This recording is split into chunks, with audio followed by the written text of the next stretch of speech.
Welcome. So this is a new video series. If you've been watching my German videos, this doesn't have to do with German so much as it does my new course, How to Read a Movie.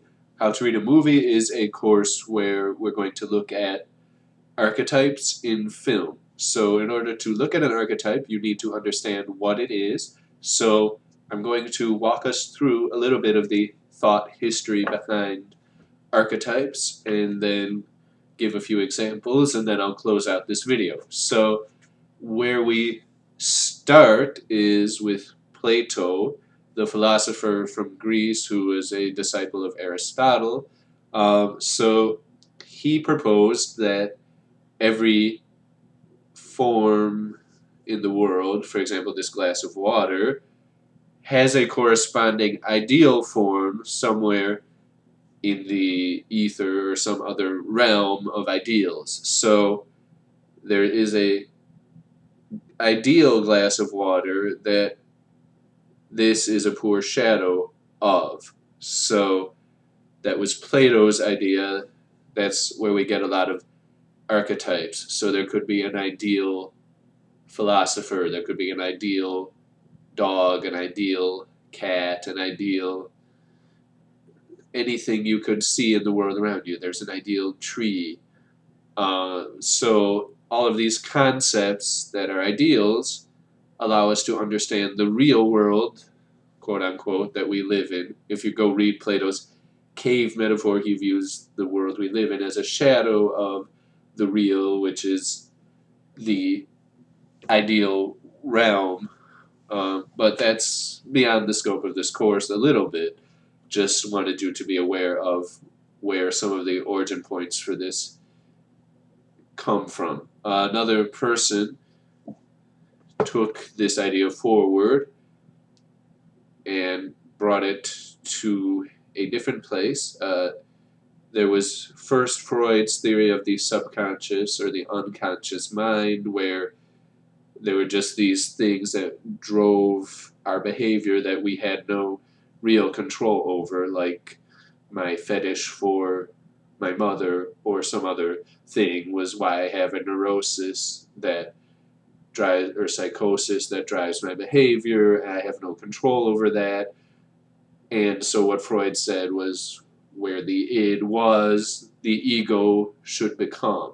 So, in other words, I have to bring all of these various things, these unconscious desires, to conscious awareness in order to control them. Otherwise, I just fail at life.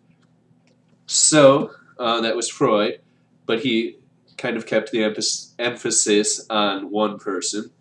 What we are going to see with his disciple Jung is that this idea expanded to everybody. So Jung kind of took a page out of Plato, and Carl Jung said that, well, there's common archetypes of thought across the whole world, with some variance, of course, depending on your culture or your situation.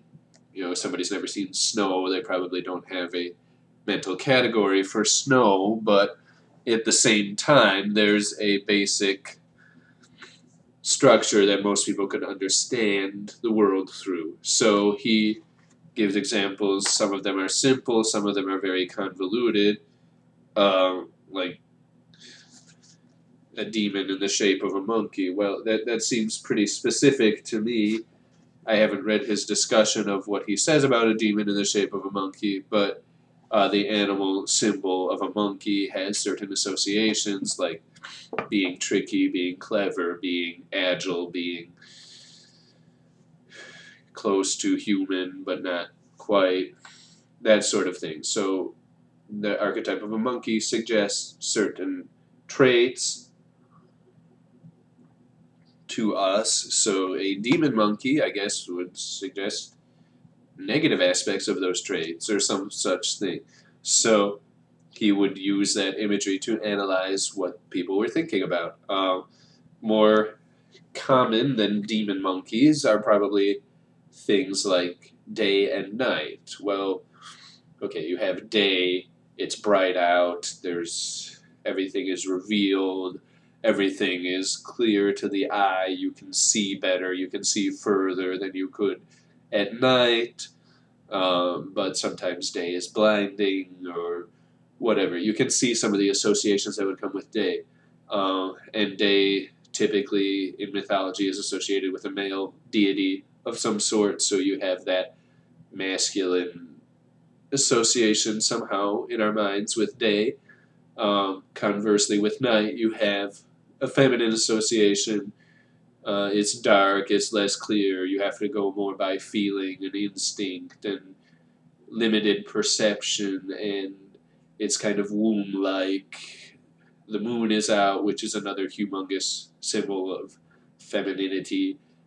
Their goddesses are usually associated with the moon, so he would take a look at all this and say, why is it like this? And try and give us some sort of answer, some sort of feedback along those lines. So far so good. What we're really going to do here is take a look at this in movies, because so far we've just had the theory of all of this. So I want to give a few examples from film. I'm going to stop the video here because I feel like this is a good breaking point because we've explained the theory. So I will see you in a little bit with the application. So we'll talk soon.